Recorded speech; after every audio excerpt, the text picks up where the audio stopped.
كيف الحال؟ اخبار شلون؟ شو مسويين؟ ان شاء الله خير وصحة وسلامة.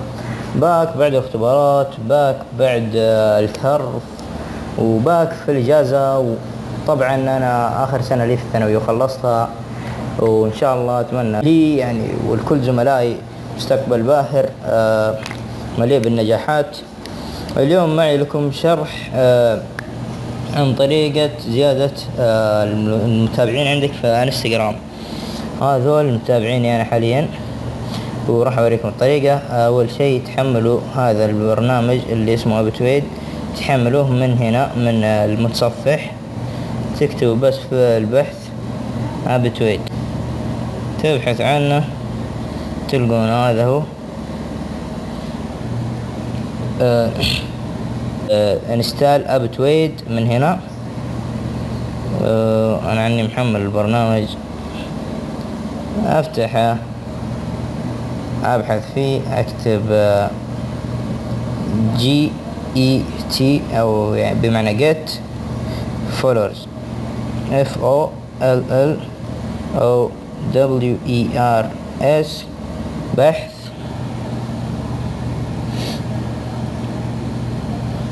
تنزلوا تحت شوي، هذا هو اللي فيه 5000 فولورز، عليه نجوم.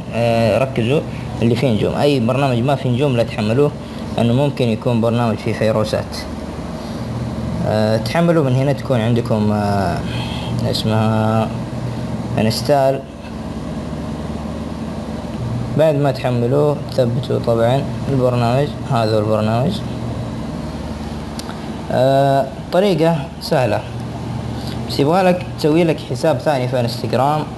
بعد ما تضيف حسابك للبرنامج تفتح هنا، تسوي added comment او account.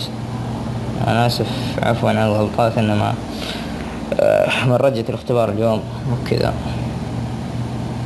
عندي هذا الحساب حساب وهمي، وهذا الحساب حسابي اللي قبل شوي وريتكم.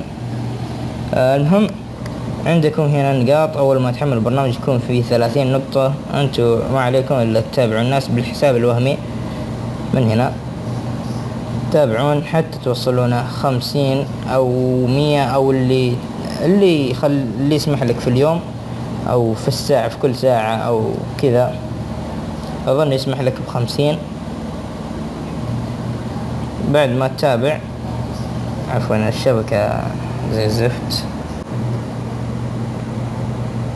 المهم تابع 50 واحد، وبرجع لكم بعد ما نتابع. باك شباب، رجعنا لكم بعد ما وصلت الفلوس 50. وراح شوف الحين كيف تضغط على هذا اسمك حسابك الأصلي اللي تبي فيه متابعين.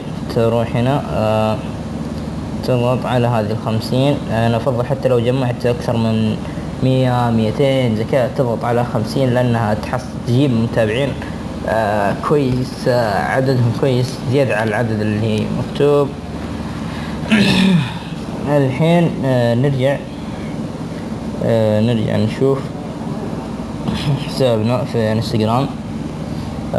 شوفوا زاد 38 و39 واحد متابع، صار 381 بعد 1000. واتمنى يكون البرنامج عجبكم والشرح عجبكم، ولا تنسوني باللايك يا شباب، وانشروا المقطع.